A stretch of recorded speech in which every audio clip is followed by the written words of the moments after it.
Letting number 8584, reconstruction of T1 Vehicle Service Road, replacement of existing water line from Concord C to D, rehabilitation of gate C10, trench drain, and rehabilitation of junction chambers at Lambert St. Louis International Airport.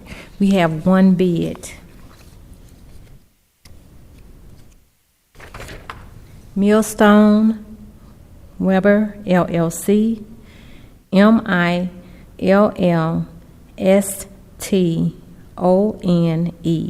Weber LLC,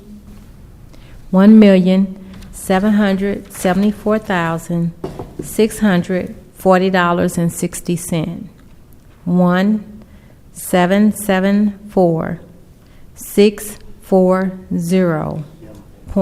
1774640.60. With the low bidder, please meet with Ms. Bean in the hallway. Thank you.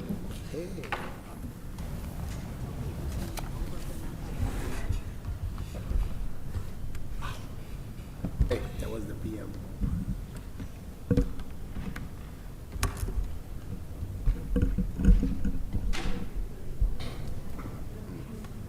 I'm gonna wait just a minute because I have two directors on the way. Okay. So we'll give them a few minutes to get in here and then we'll do the hearing. Okay.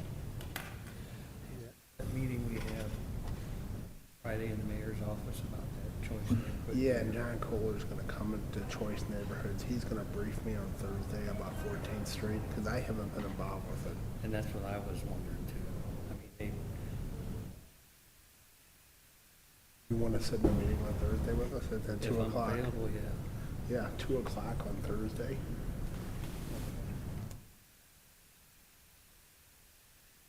Get a heads up before we walk in there. Yeah, 2 o'clock in my office, if you're available.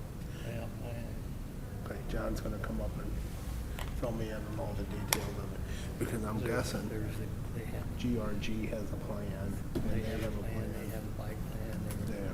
BRT was gonna go there, Metro was gonna go there. We need to trolley be on was the gonna same go there. page. There's still so all up in the air. Thank you. Did I drive you crazy enough today? Yeah, I was like, the website, I kept trying to download it, it wouldn't, in the first one, so that's why I asked, and then the second one it did, but then the second one was, I have asked IT why it should do that. I have no idea. Sometimes it do it, sometimes it don't, so I don't know. computers. Thanks, Rich. Can't live with them, can't live without them. Hey, Greg. Thank you. All right, I got Eddie coming, I'll give him a couple minutes. Running through an air. But, Like to have a full board when we do.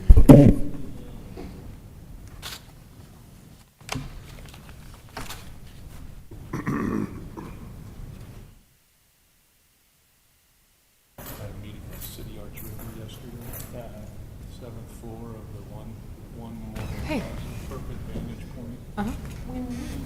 A lot of work going on there. Say when they finish doing their deliberation and they make their decision. What's up, bud? How long does it take you to review the letter, whatever that's supposed to go back?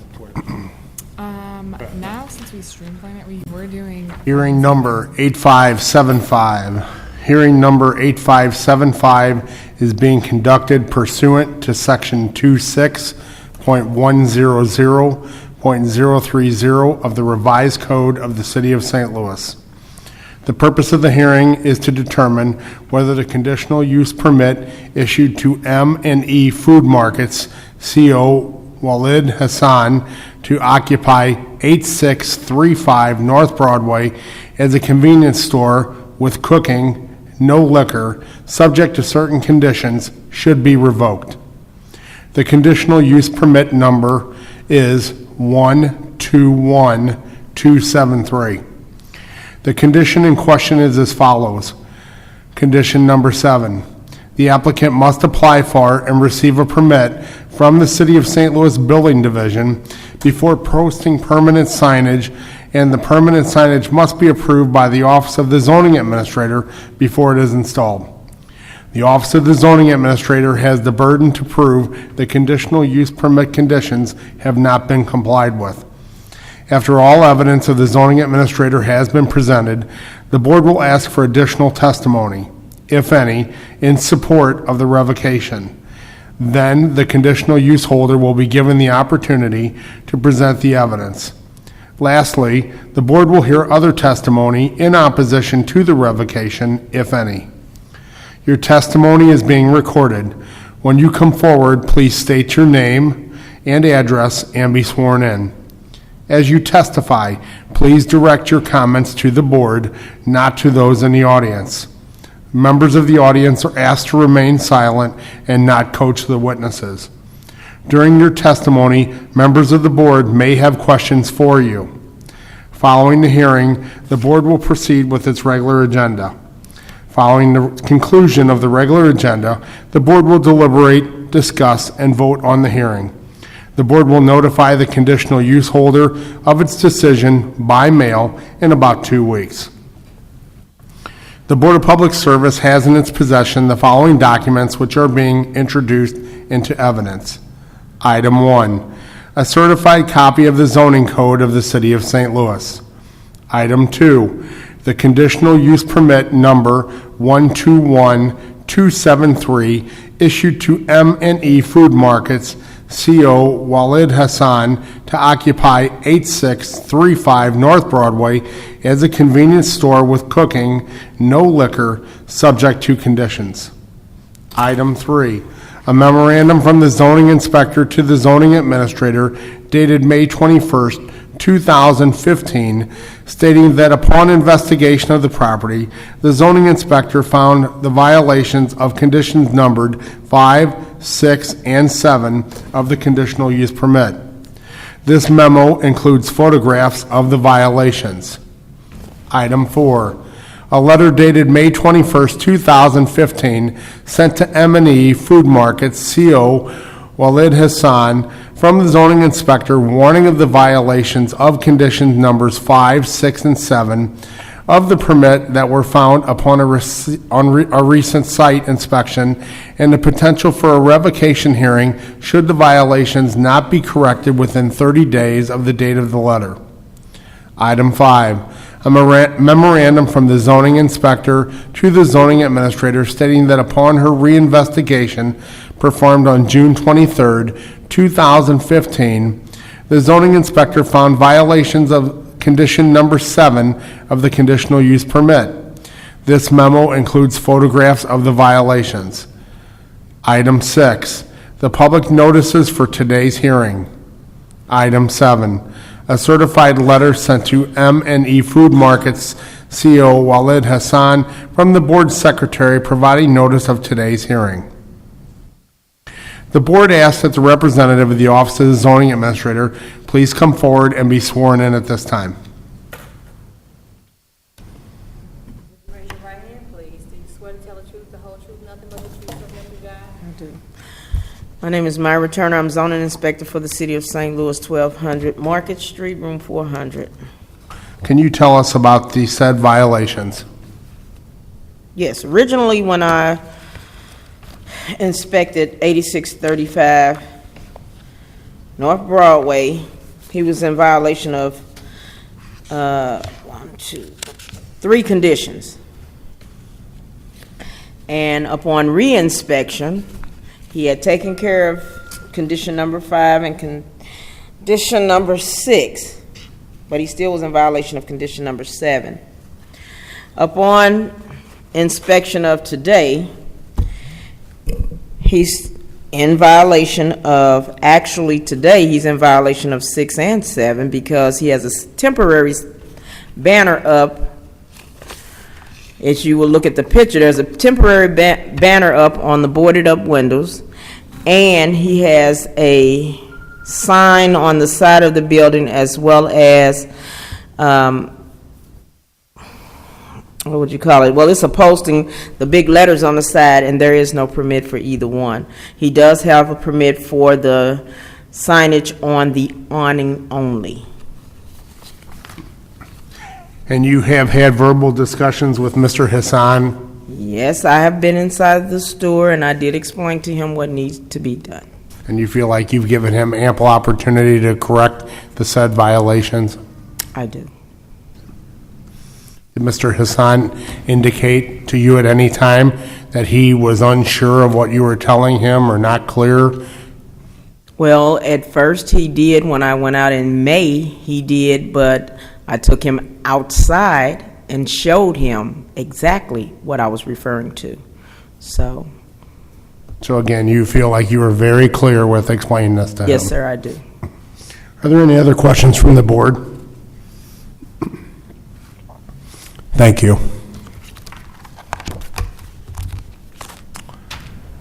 Is there anyone else present who wishes to testify in support of the revocation? If so, please come forward and be sworn in.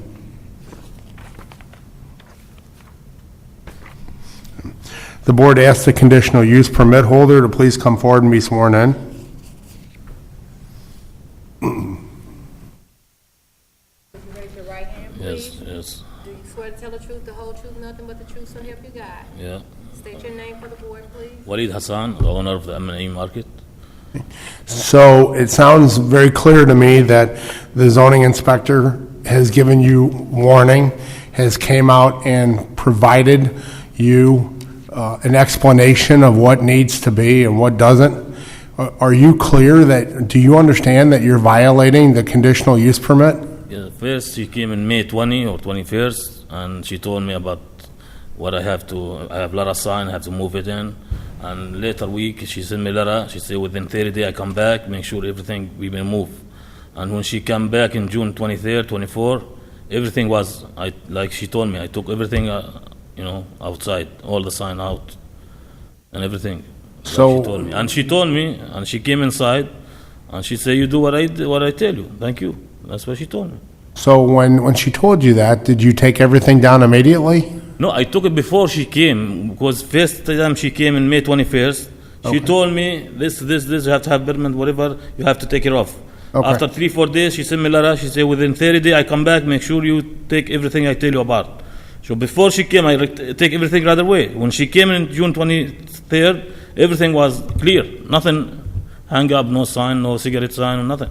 And she told me everything fine. You did what I tell you. I said, thank you. That's what you told me, and I did what you told me. So she indicated that she came out there today, and there are still violations today. So how can that be? Okay, today when she came, actually some customer I almost saw her, but she make a picture. The thing is, like week or maybe 10 days ago, 2 weeks, they broke away my window. So I boarded up with the wood, and that's I just put a little better sign till I fixed that board. They broke all the front, the glass, so I have to put, plywood down. So I just don't want nobody know we closing. So that's why I put this temporarily, so people know we open. That's the only one. But before was too many, like she saw. Everything was clear.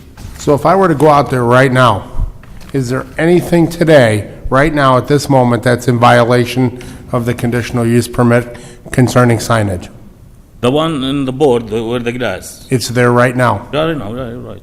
It's right now. Because I'm looking to order a glass and fix it. That's why I bought it temporarily. So people, without this, a lot of people, they think I'm closing.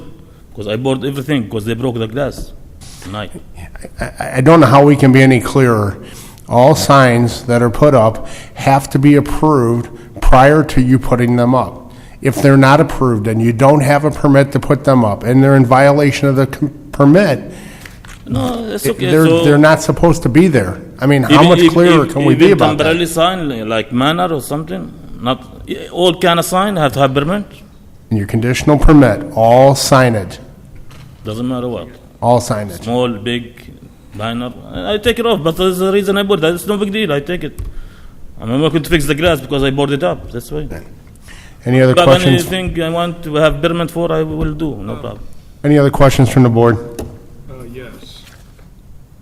So, is the sign in question, does it say kitchen now open, burgers, wings, fish, steak, Philly, pizza? Is that the sign that is? That's the one where they broke the window in the front. That's what I put that. Yeah. Why, but that's not, I wouldn't even consider that something to assist for safety of your building, correct? Just the board would suffice for fixing a broken window, not signage advertising food. Would that be accurate? Yeah, you're right. This is just temporarily till I fix it. I just put it, let people know the store is open. Otherwise, believe me, people walk in or drive in. If it's board like this, they think we close. Safety-wise, what would keep people out of your business? A sign advertising food or a piece of plywood? I guess the question is, would a sign advertising food be sufficient to board up your glass, broken glass? No, I board it up just temporarily. Even the close I move the wood. It's not all, temporarily, because they broke the glass. Okay. But some people, when they see boarded up, they think closed. Okay. Any other questions from the board? I just wanted to clarify something. So Myra testified that the only permit in this system right now is the awning sign. So any other signs on there today are not permitted. So in other words, the white sign that I looked at is not permitted as well? Is that correct? Here's the sign against it, right? Yes, sir. So- This sign right here and this lettering up here does not have a permit. The only thing that has a permit is what you see on the red awning. Okay. It has a permit. Okay. It does. This white sign, this lettering that's at the top that says M&E, there is no permit for, Okay, if that will help. okay, thank you. What was complied with in late June? What does the building look like In- in terms of signage in late June upon your re-inspection? Upon my reinspection in late June, he had taken all temporary signage down. He had an overflow of temporary signage with cigarette signs, soda signs, all kinds of signage that was temporary. He had removed the temporary signage, but he still needed, as I explained to him, to get a permit for this sign and this lettering that's up here at the top. I explained Okay. those were permanent signs that had to have a permit. But he did take down the temporary signage. But the permanent signs, again, just to make the point, the permanent lettering that is up on the roof or the white lettering that is on the wall, white background with red lettering, is not approved. Correct. The only one that is approved is what's on the Awning. awning, if you will. Yes, sir. He does have a permit for the awning. So I have another question then for you, sir. Why haven't the permanent signs, why haven't you gotten permits for those? Actually, she didn't clear for me when she came. She did all the sign, but she said clear this one, the one in the side, the backyard. It's not in the front of the store or in the front of the street. It's in the backyard, on the side of the building. If she do clear this for me, I will get a permit. I don't have no problem to get a permit for it. She said, just take the sign. And when I took everything, she said, now you did everything I tell you. But if she remind me, like, this one also, go ahead, do permit or take it off, I will do that. But if I need it, I will get the permit. I don't have no problem. Just so I get a clarification, you have 2 permanent signs currently with no permits, is that correct? The side, you're right. And what are your action items to be able to correct that problem? What are you doing to correct that problem? If you want, can we get the permit, for the city? I pay for it, whatever, how much they use. Well, I don't think it's a question of what we're determining here. The conditional use permit that you were issued says they have to be permitted. So what Director Gray is asking you is, what have you done or what are you in the process of doing to get those permitted? Have you done anything to date? On the side, the sign of the one on the side, The permanent signage that's not permitted. I don't know. Because I put this one, but the first one, the awning, the company do it for me. They get the permit for it. But if I know, I will make permit. I don't know. I have to do each sign permit. First one we did it, but I don't know if even put 1, 2, 3. Each one has permit. So if I need it, I will pay and make no problem.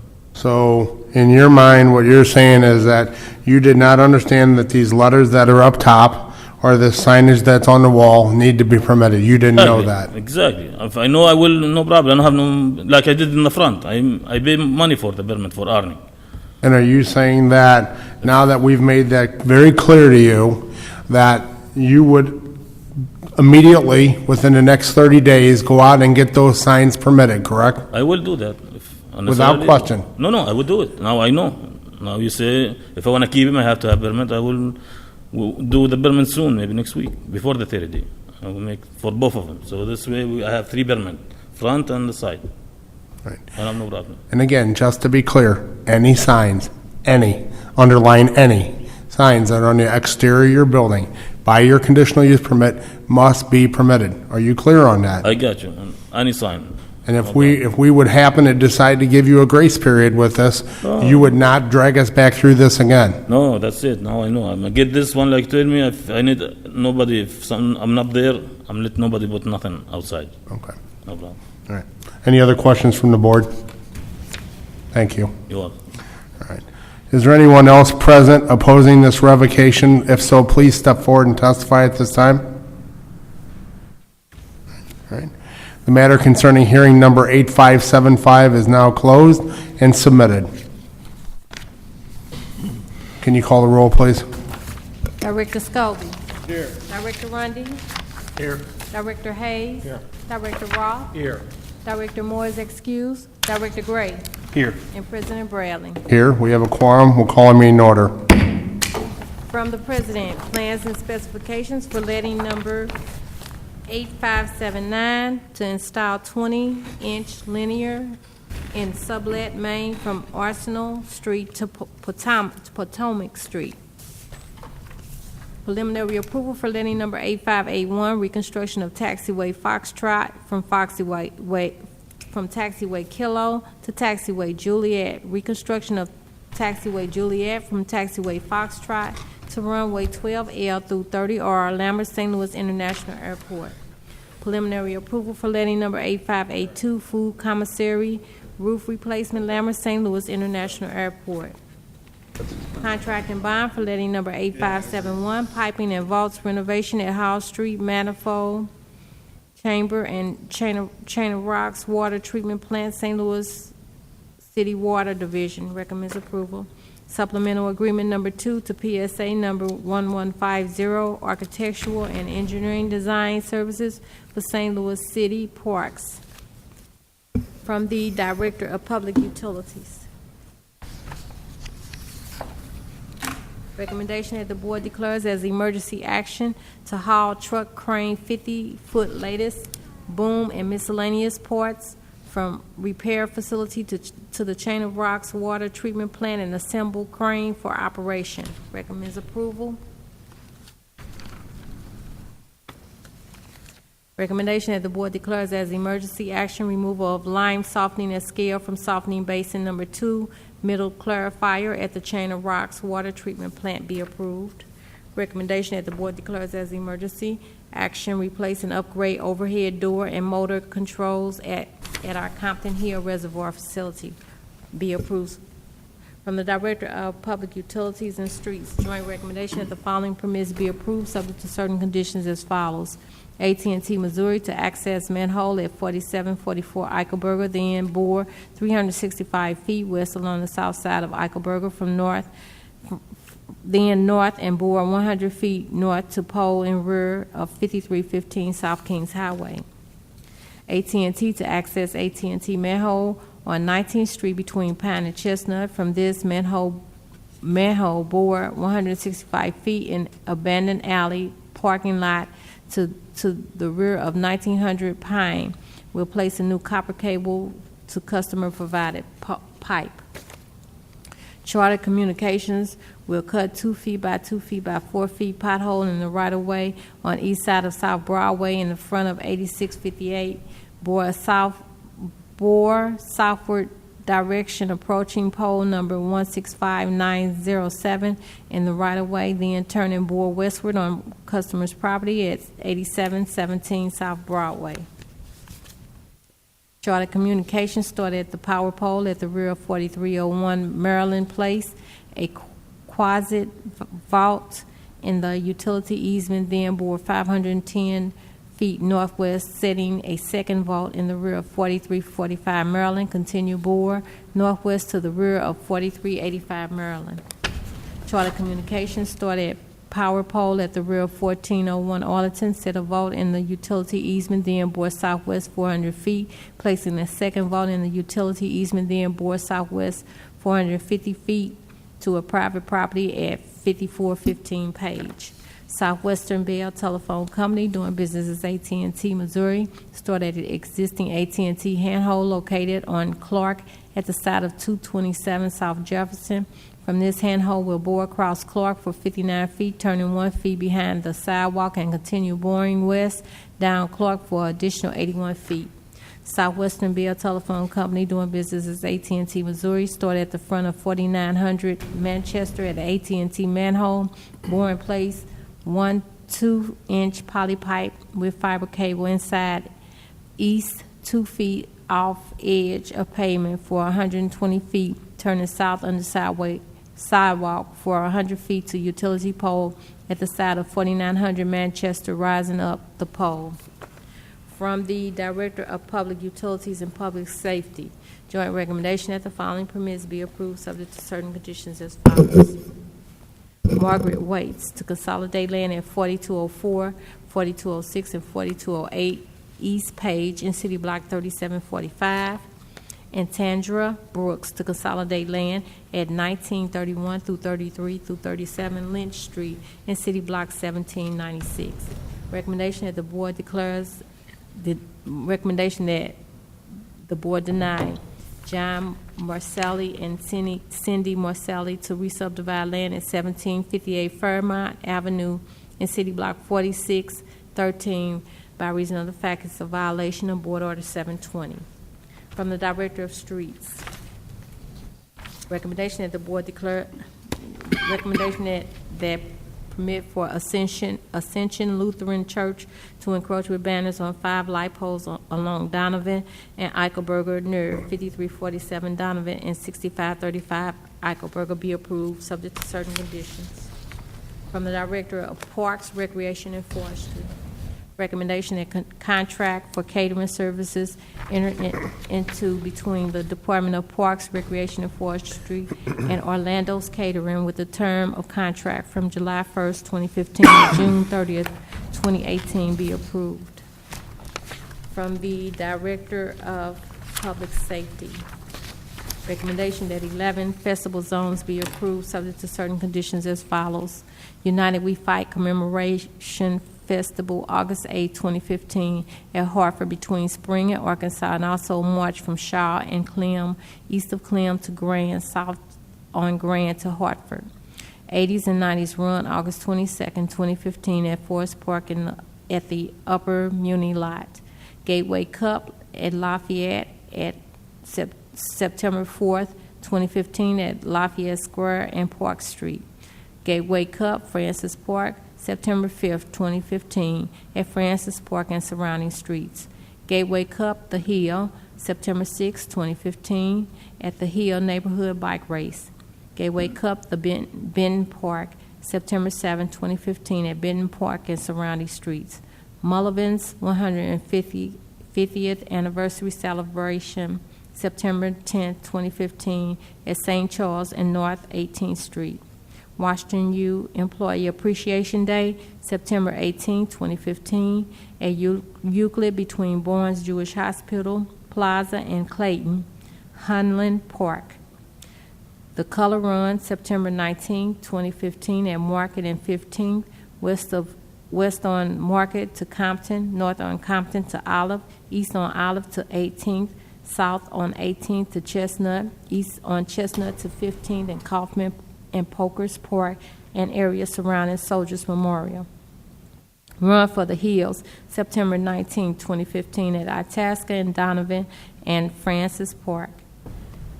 Oktoberfest, St. Louis, September 26 through 27, 2015, Irving Chestnut Brewery on Washington between Compton and North Leonard Drive.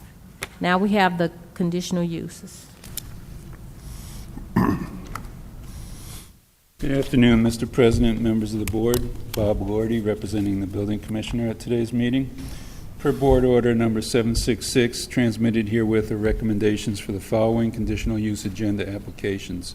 Approval with conditions is recommended for 7 applications: 3634 Hartford, 3737 South Jefferson, 2138 South Compton, 3846 West Florissant, 5051 Riverview, 5421 through 23 Gravois, and 3106 Ivanhoe.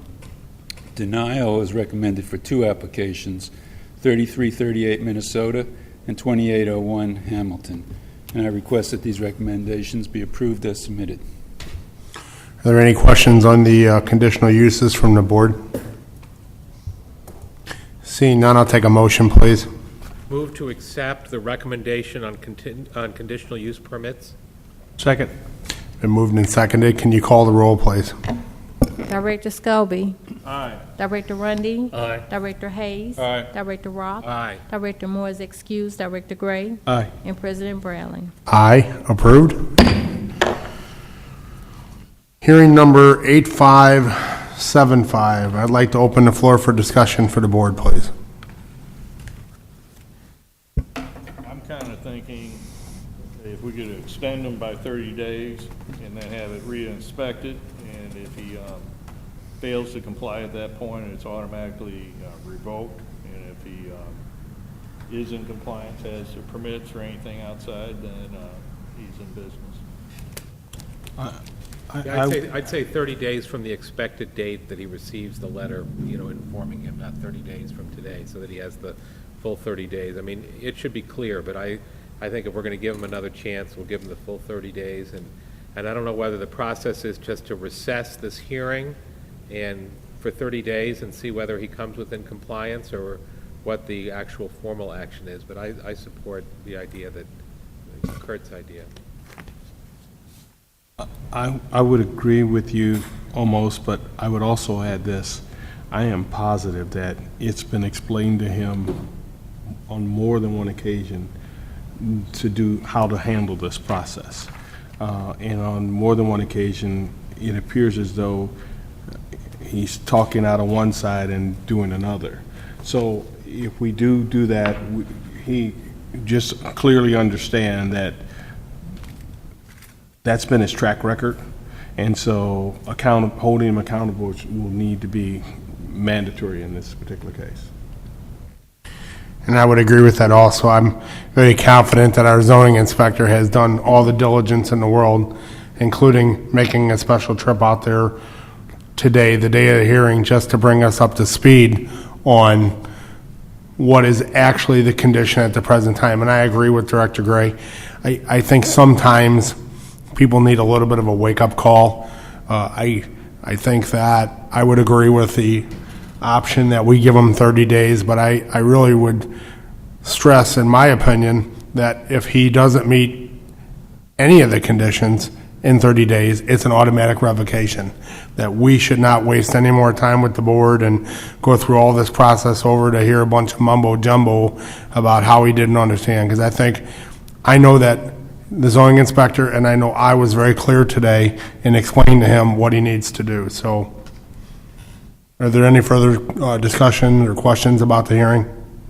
Seeing none, I'll take a motion. I move to give the committee another 30 days to come in full compliance, at the end of which there'll be an inspection. If he's found in non-compliance with any of the conditions, then his permit is revoked at that time, and I'll leave it at that. Take that motion. I need a second. Second. Okay. Can you call the roll, please? Director Scobie. Aye. Director Rundy. Aye. Director Hayes. Director Roth. Aye. Director Moore is excused. Director Gray. Aye. And President Bradley. Aye. Approved. They ask you to consider the meeting minutes from July 28, 2015 meeting last week. Are there any additions or corrections to the minutes as presented? Again, just a reminder for the board, if you were not at that meeting, I would ask you to abstain from the vote. Can I have a motion to approve, please? Move to approve the minutes. Second. Okay, can you call the roll, please? Director Scobie. Aye. Director Rundy. Abstain. Director Hayes. Aye. Director Roth. Aye. Director Moore is excused. Director Gray. Abstain. And President Bradley. Aye. Approved. Today's agenda, are there any questions or comments on the agenda? I have a comment, kind of a comment FYI clarification. On page 2, Director of Parks, Recreation, Forestry, the contract with Orlando's. I just want to be clear that there, some of these have come in to BPS piecemeal to date, but I want to make sure everybody knows that we had a selection process, an RFP process, and 8 preferred caterers were selected. It's just that it's been difficult to get with a few of them to establish the contract. So that's why 4 came in, 1 came in, but there will be 8 total when we're done with the process. Thank you for the clarification. Are there any questions from the board on that? Are there any other questions on the agenda? Seeing none, I'll take a motion, please. Move to accept the agenda. Second. Call a roll, please. Director Scobie. Aye. Director Rundy. Aye. Director Hayes. Aye. Director Roth. Aye. Director Moore is excused. Director Gray. Aye. And President Bradley. Aye, approved. Motion for adjournment, please. Move to adjourn. Second. All in favor? Aye. Meeting adjourned.